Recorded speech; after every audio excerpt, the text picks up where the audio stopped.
Hey, salut les amis, salut, c'est Jacques pour une nouvelle vidéo sur YouTube. Bon, aujourd'hui j'essaye une nouvelle moto qui vient de sortir chez Suzuki.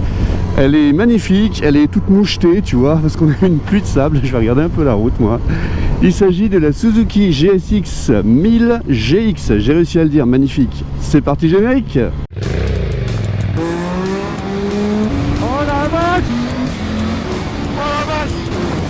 Wow! Et toi j'aime motard. Ah ta mère! Ah, oh putain!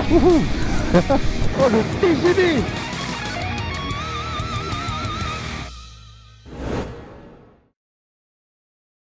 Alors j'aimerais commencer par remercier la concession Esprit Motoquad 71 juste à côté de nous, Mâcon, donc Crèche-sur-Saône plus précisément. Merci pour le prêt de cette machine.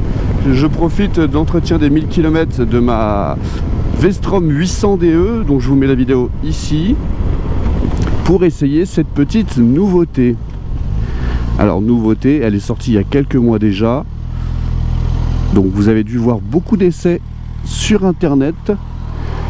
Donc je vais vous passer la partie technique, on va rester très général. Alors qu'est-ce que c'est que cette moto? Il s'agit d'un trail, moi je dirais plutôt d'un crossover ou un trail routier. 4 cylindres en ligne, 1000 cm3, issu de la GSX-R K5, donc on retrouve dans la GSX-S 1000, dans la GSX-S 1000 GT, d'une puissance de 150 chevaux. Il me semble que le cadre est similaire au Roadster et à la GT. La boucle arrière doit être empruntée de la GT. Bref, c'est un petit patchwork de ce que Suzuki avait dans sa gamme, mais sur une proposition un petit peu différente. On n'avait pas de trail routier chez Suzuki en 1000 Vestrom, mais en 4 cylindres et un peu sport, on n'avait rien du tout. De ma perception, je dis sport parce que pour moi c'est un trail routier sportif, un peu comme la S1000 XR, peut-être moins sportive que la BMW, mais certainement plus sportive que la Kawasaki VR6000. Je pense que c'est un entre-deux. 150 chevaux pour un poids, je pense, autour, j'ai pas révisé, je suis désolé, de 235 kg. Je mets l'information là, si jamais je me trompe. Et puis même, je vais mettre la fiche technique sur le côté. Comme ça, vous avez les infos, je vous invite à faire pause. Donc on est sur un rapport poids-puissance qui est ma foi correct, parce qu'on est plus puissant et plus léger que la VR6, et on est moins puissant et plus lourd que la BMW. Cette moto est au tarif de 18 000 €, je crois. Ouais, ça doit être ça, 18 000 €. En ce moment, vous avez la bagagerie pour 1 € de plus. Donc, c'est pas la moins chère, c'est pas la plus chère. Je pense que c'est un bon rapport qualité-prix si on regarde que le côté argent-équipement. Hein. On est d'accord. En parlant d'équipement, cette moto a tout ce que peut offrir une moto moderne, c'est-à-dire contrôle de traction, mode moteur, régulateur de vitesse et nouveauté pour Suzuki, suspension électronique. Je vous en parlerai juste après. À savoir que la suspension électronique, je l'ai réglée sur un pilote, et voilà, tu peux la mettre en automatique, tu peux la mettre en manuel avec un pilote plus bagage, 2 pilotes. Et après tu peux choisir, tu vois, MAD, ça veut pas dire MAD taré, ça veut dire suspension en mode M, moyen. Tu peux la mettre en H, en hard ou en S soft. Cette moto est équipée d'un shifter. Je ne sais pas si la bulle est réglable, je vous invite à le mettre dans les commentaires ou à voir les vidéos qui sont un peu plus poussées que les miennes. Moi, le but, vous le savez, et c'est ce qu'on me dit souvent, injecte. C'est très bien, tu donnes ton avis à froid et c'est ce qu'on veut. Ça change du journalisme. Donc je vais vous donner mon avis à froid avec ma conduite de merde. Alors, comme je le disais un peu plus tôt dans la vidéo, moi je roule en Vestrom 800 DE tout neuf. Donc quand on passe du Vestrom 800 DE tout neuf à cette moto, on s'attend à avoir un tank et finalement à relever la moto. Elle est super simple, même plus que le Vestrom. Et par contre, dès les premiers tours de roue, on sent qu'elle est un petit peu plus lourde à engager, malgré la petite roue en 17 pouces. Oh, c'est bon ça. Ah merde. Pardon. Alors, qu'est-ce qui m'arrive? Et vous savez ce qu'on va faire? On va tester le demi-tour. Alors moi je fais 1m76. Hop. Et tu vois que je suis des bonnes grosses demi-pointes, hein. Donc c'est plus facile que le 800. Le rayon de braquage, bon, c'est un rayon de braquage de Roadster. Ouais, c'est pas fou quoi, mais bon, mon référentiel est un peu tronqué, on va dire. Hop, je passerai du trottoir, c'est bon. Ah putain, il va falloir qu'on aille voir autre chose. Cette moto, au sortir de la Vestrom 800, elle a l'air plus pataude parce que vous avez des pneus qui sont super épais. enfin super large. À l'arrière vous avez un pneu de 190 me semble-t-il, à l'avant vous avez un pneu de 120, comme un roadster sport, hein, très sport. Hein. Donc c'est sûr que ça, et puis le fait d'avoir un guidon qui est large comme le roadster environ, et bah je perds un peu mes repères. Autre chose, je m'attendais à être dans la moto, vraiment comme un trail, et en fait non, on est sur la moto. C'est-à-dire que quand on la conduit, on a vraiment la sensation d'être sur le roadster. En tout cas, moi c'est l'impression que ça me donne. Hormis le fait que la proue, ou la poupe, la proue, c'est devant la proue. La proue est un peu plus loin que sur le roadster. Mais par contre, la position, le triangle de conduite, on va dire, il est très très similaire à la GSX-S 1000. Première accélération. Le 4 cylindres est plutôt rempli, donc on a un accélérateur électronique et ça se sent. On sent que la réponse d'injection elle est modulée en fonction de la cartographie choisie. Donc là j'ai une cartographie B, on peut faire A, B, C. Alors on va parler du confort, le temps de s'extirper de ce bourbier. Le confort, eh ben, il est quand même bien supérieur au roadster. Ah ouais, il n'y a pas à dire. Je vais mettre la moto en mode confort, voir ce que ça donne. Alors c'est assez simple, j'ai essayé tout à l'heure. Il s'agit d'aller sur le OK, là, voilà, on a mis en route les bordels.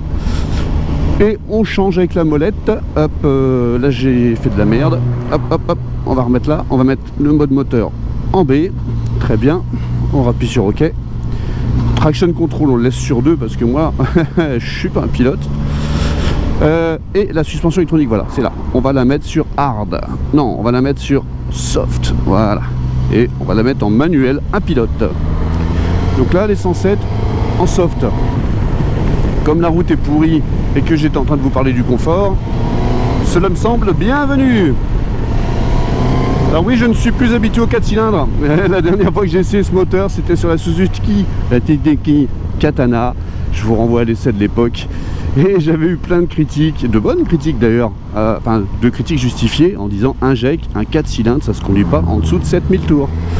Oui, je suis d'accord. Alors ce moteur, effectivement, sous les 7000 tours, c'est pas un bicylindre, mais il reste quand même agréable car souple et il est un peu ventru quand même. Donc il n'est pas vraiment creux.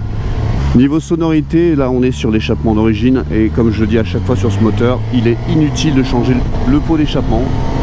Parce que franchement, le pot fait un super bruit d'origine. Alors quand on roule à une certaine vitesse, on ne l'entend pas à cause du vent, je vais vous en parler juste après. Mais en évolution en ville, c'est super gratifiant. Ça fait un son rauque vraiment sympa. Alors la protection au vent, voilà, on va se mettre sur un petit 80. Je mets la main pour voir. Hop, 1m76, taille moyenne, buste moyen. Et le vent il arrive au milieu de ma visière.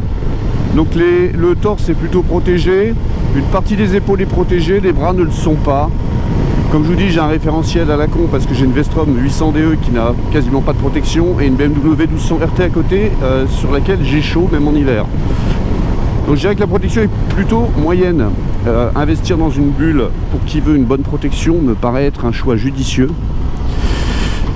Prochaine étape, ne l'ayant pas fait fort, je vais vous parler du freinage, mais avant je vais profiter de ce petit bout de droit pour faire une petite accélération. Non, on a une ligne blanche, on ne peut pas. Alors le freinage, effectivement, il se passe quelque chose sur cette moto. J'ai l'impression que le freinage est un peu mou. Alors la moto n'est pas finie de rôder, les freins peut-être pas rodés ou placés, je ne sais pas. Mais pour du Brembo, ça me déçoit un petit peu. On va voir avec un rythme un peu plus élevé. Alors je confirme la protection au vent qui est assez moyenne. Le réservoir, il a une capacité de, je ne sais pas, je vais regarder, t'as combien toi? 20 litres? Non, je mets là la réponse. Donc ce qui vous offre une autonomie de, je ne sais pas, 300 km, je vous mets là la réponse. Dans ce réservoir, il écarte légèrement les jambes, mais pas trop.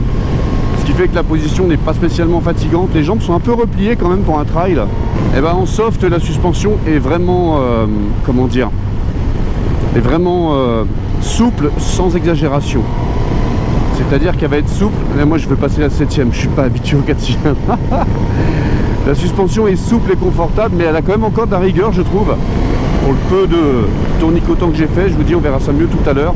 Donc ce que je vais faire, c'est que je vais la repasser en médium. Donc une pichenette sur le curseur ici. Hop, Merde, attends, j'ai fait une connerie. Regarde, tu sais ce que je vais faire, il n'y a personne derrière. Hop, je vais m'arrêter. Ouais, freinage à deux doigts, c'est un peu particulier. Hein. Il va peut-être falloir que... Attends, tu sais ce qu'on va faire? Déjà, je vais freiner à quatre doigts. Le réglage, alors... Là, on est plus près. Tac. Parce que j'ai remarqué que des fois, quand tu règles un petit peu la poignée, ça change un peu l'attaque. Je vais ouvrir parce que j'ai chaud. Donc, je vais vous montrer tout de suite. Donc je retourne dans le menu, je veux pas aller là, je veux pas aller là, je veux pas aller là, je veux aller là, hop, je vais la mettre en... Oh tiens, on va la mettre en automatique, voilà, très bien, comme ça il va détecter mon gros cul et il va dire que j'ai un passager. Alors, le mode moteur, on va le laisser en... On va le passer en A, parce que je sais que la route elle est à peu près bonne. La suspension elle se met en hard, pourquoi pas, mais par contre le traction control, je vais en mettre un petit peu, hein, parce qu'on n'est pas des fifous. Et on va voir ce que ça donne déjà comme ça. Hop, et on quitte. Et non, bah ça va quitter tout seul je pense. Bon, j'en sais rien. Allez, on va partir, profiter un peu de ce bout de droit. Je vais fermer parce que je sens qu'il va y avoir du vent dans le casque. Et c'est parti.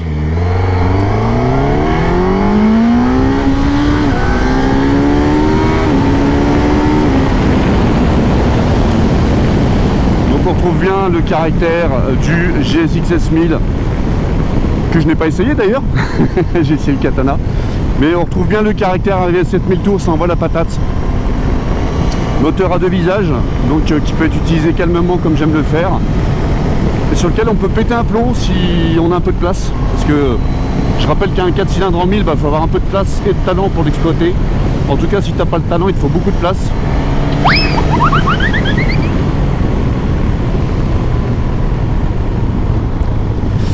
En parlant de talent, je vais m'arrêter, j'ai perdu la caméra, je vous récupère juste après. J'ai un petit souci de support, j'espère qu'elle s'est pas éteinte. Bon, je vous récupère tout de suite. Et là, vous êtes à côté de mon zizi, je vous le dis pour info. Je me suis lavé ce matin, ne vous inquiétez pas. Ça filme? Salut beau gosse. On va en profiter, tiens, regarde. Hop. Je vais en profiter pour faire un petit arrêt et vous la montrer. Elle n'est pas si grosse que ça, elle a une proue qui est assez imposante, mais quand on regarde le siège à l'arrière, il est comme la GT de chez Suzuki. Donc voilà un peu le bestiau, voici la suspension électronique. Alors ça c'est la cartouche de réglage, je ne sais pas comment ça marche, mais en tout cas c'est la suspension électronique. Donc on reconnaît bien le cadre périmétrique en alu de toute la gamme GSX, S1000, GX, GT et GX du coup. Non, je l'ai déjà dit, S, bon bref. Transmission par chaîne évidemment. Une belle, un beau porte-paquet d'origine, bien costaud en alu. L'échappement d'origine comme je vous le disais. Le petit cadre arrière boulonné. Ça c'est plutôt pas mal. Bah oui, parce que quand tu te casses ta gueule et qu'il est tordu, tu changes que ça. Faut pas réagir comme ça, mais bon. On a du Brembo à l'avant. Salut.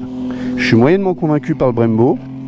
Un ensemble qui est plutôt bien fini, la fameuse soudure qu'on retrouve toujours sur ces cadres. La gueule est vraiment sympa. La couleur en grise comme ça, j'aime bien. Ça change du bleu.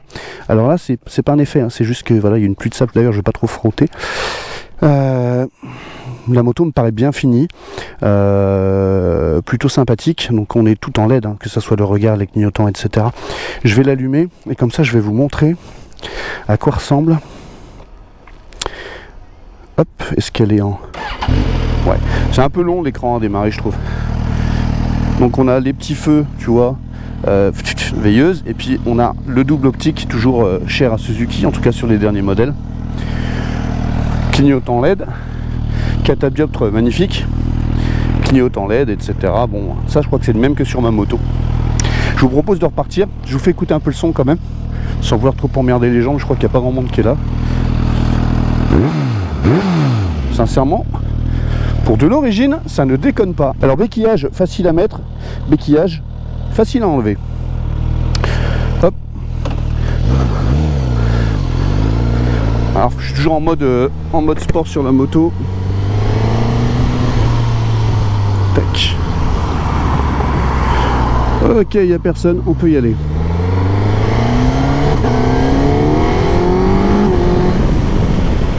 Ça répond plutôt bien, hein. Faut se l'avouer quand même. Alors c'est une moto que j'aime bien. Avec mes nombreuses années de permis, je vais être à 7 ans de permis, ou 6, 8 ans, je sais pas, 7 ans, j'en sais rien. Je sais à peu près ce qui me convient aujourd'hui pour un usage routier. Et je dois avouer qu'un gros 4 cylindres comme ça, pour moi, c'est... J'ai pas la compétence. Par contre, le mec qui a eu des sportives ou des roadsters sportifs et qui va avoir un truc un peu plus confort, un peu plus apte à voyager, je pense que c'est une bonne option parce que on garde une dose d'adrénaline hein, tout en préservant le confort. Confort qu'on va éprouver tout de suite d'ailleurs. En suspension hard, gros dos d'âne de la mort. Ça va. On va repasser en mode en mode B. Et tu vois, quand tu changes les modes, le moteur, ça te remet ce que tu avais pré-réglé sur le reste. Je reviens un petit peu sur ce que j'ai dit tout à l'heure. Elle est pas si compliquée que ça en fait. Hein. Elle apparaît un peu plus lourde que le Vestrom, mais elle est plutôt agile. Elle apporte une certaine consistance que, vous le savez, j'apprécie. J'aime pas les motos trop vives de l'avant. Alors je crois que cette moto existe en plusieurs coloris. Elle est en noir, sans les taches évidemment. Elle existe en bleu Suzuki et il me semble qu'elle existe en gris ou un espèce de vert. Je vous mets l'image tout de suite. Non, je crois que c'est vert en fait. Je sais plus. Je vous mets l'image. On va essayer de se trouver quelques petits virages sympathiques. Alors aujourd'hui il fait pas très chaud, on va dire. Pas trop chaud. Je sens pas spécialement de chaleur du moteur sur les jambes.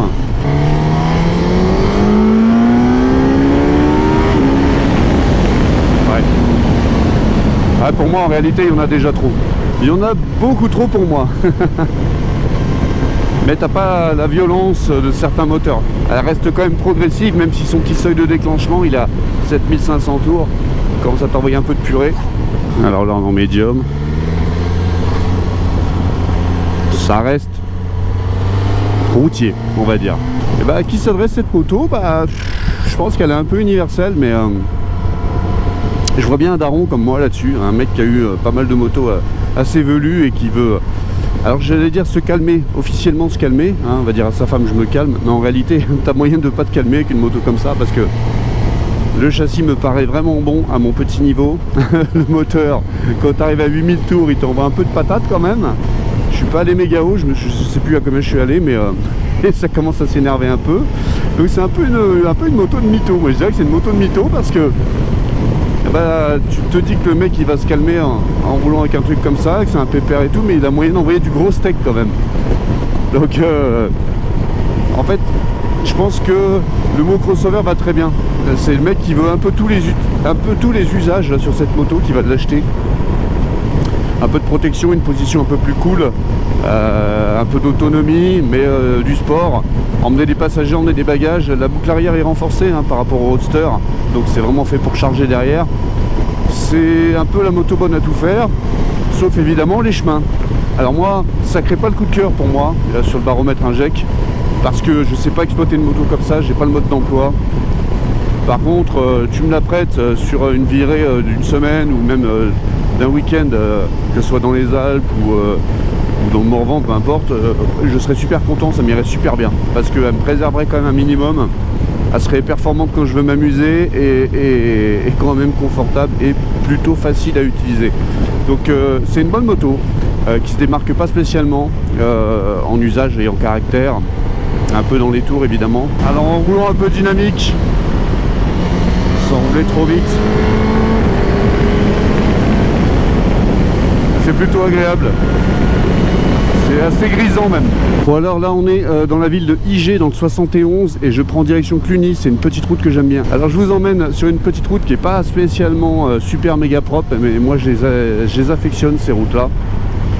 Et est-ce que cette moto est réservée aux bobillards ou est-ce qu'on peut s'en servir sur les petites routes? On va le savoir tout de suite. C'est parti mon kiki, 4000 mètres de plaisir.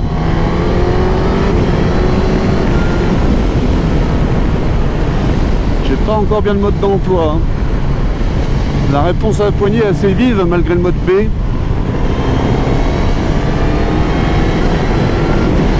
Ce qui pourrait surprendre les noobs comme moi. Alors, la route est pas méga propre, hein, je vous l'avais dit. Hein.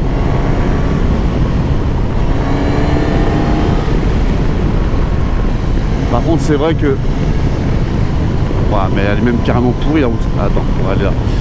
C'est vrai que quand on la met sur l'angle, la moto, elle est vraiment méga stable. Ça, j'ai pas l'habitude. Hein. Je vous le cache pas. Donc on est bien en présence d'un châssis sportif.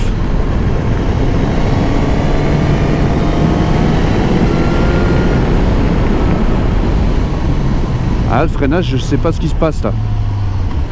Ça freine pas des masses, c'est assez curieux. Alors, je mets le pied par terre pour juger de la propreté de la route. Parce que mes yeux ne me donnent toujours pas les bons indices. Ou pas toujours les bons indices, on va dire. Elle est un peu poussiéreuse. La route, la moto aussi. Eh, ceux qui la possèdent cette moto, dites-moi pour le freinage parce que je pense que je m'attendais à un truc de trappeur, mais ça freine, hein.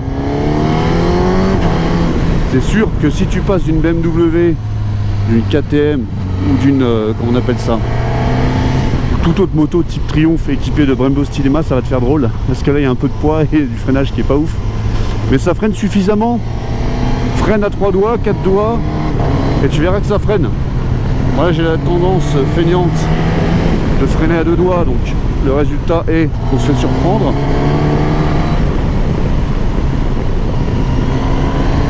Et ben la suspension s'en sort bien parce que cette route garantit sur facture qu'elle est toute bousillée. Et ça va vraiment plutôt pas mal. Bon, ça tabasse un peu, et là j'exagère au niveau de la route.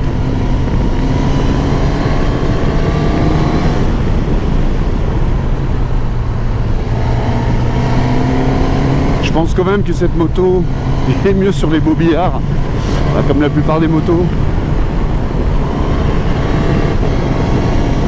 Allez, je vais me mettre en mode balade. Hop. Donc on a de la souplesse, un confort relativement bon, un poste de conduite qui donne une sensation de domination sur la route. On voit bien, on voit loin. Je vous ai pas parlé de la rétrovision. D'ailleurs, je n'ai pas vraiment regardé. La rétrovision, quand les rétros sont réglés, est bonne. Et je vois que un peu mes avant-bras. Alors, j'ai pas bien réglé les rétros. Ça m'a l'air pas mal. En conclusion, c'est une moto qui n'a pas vraiment de défaut, qui a plutôt pas mal de qualité d'ailleurs. Si bien qu'on aime pour peu, qu'on aime l'utilisation d'un gros 4 cylindres sur la route. Elle n'a pas l'atout charme qui ferait que. Mais ça, c'est le problème des crossovers souvent. C'est que ces motos, on les veut bonnes un peu partout. Et du coup, elles sont excellentes nulle part. Si j'avais un défaut à donner à cette moto, pour moi, ça serait le freinage, effectivement. Je dis effectivement parce que j'en ai entendu parler. Sans être influencé, hein, puisque je l'essaye. D'ailleurs, plutôt que de regarder mes vidéos, d'ailleurs je vous en remercie, essayez les motos, c'est mieux. Et cette magnifique moto, vous pouvez l'essayer chez Team Motoquad 71. Vous demandez Jérémy, quelqu'un d'autre, peu importe. Mais regarde comme c'est beau, cette petite forêt dont je vous parlais. Je vais pas trop parler de la position sur l'avant. Donc on est sur une position droite, mais pas aussi droite qu'un trail, on va dire conventionnel. On est légèrement sur l'avant, très très légèrement, ce qui fait qu'on a un bon ressenti au niveau pilotage sensation. Et là je vous emmène sur la fameuse petite route, ça c'est bon ça.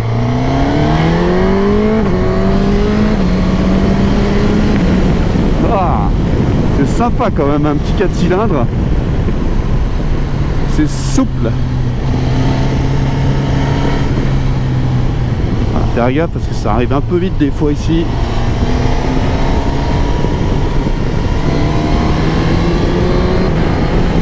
Les pneus d'origine, je ne sais pas ce que c'est, je vais vous l'écrire juste en dessous là. Ils mettent plutôt en confiance, je trouve, pour mon petit niveau. Ils ont un profil plutôt rond, très progressif, et ça j'aime bien. Voilà une route qui me paraît bien plus adéquate à ce style de moto. C'est hyper plaisant. Et tu vois, tout en étant raisonnable, de toute façon pas trop le choix parce que je sais pas conduire. Je prends du plaisir, Inject prend du plaisir. Bon les amis, je vais vous laisser sur cette petite portion. Abonnez-vous évidemment, mais aussi, et ça c'est important, commentez. Partagez votre expérience en commentaire parce que moi je suis friand et je m'efforce de répondre le plus possible aux commentaires. Ah, on va doubler là.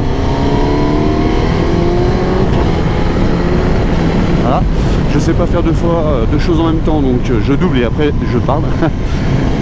Je vous dis à la prochaine. Salut, salut les amis. 1000 GX. Et bah c'est pas mal. Pas mal du tout.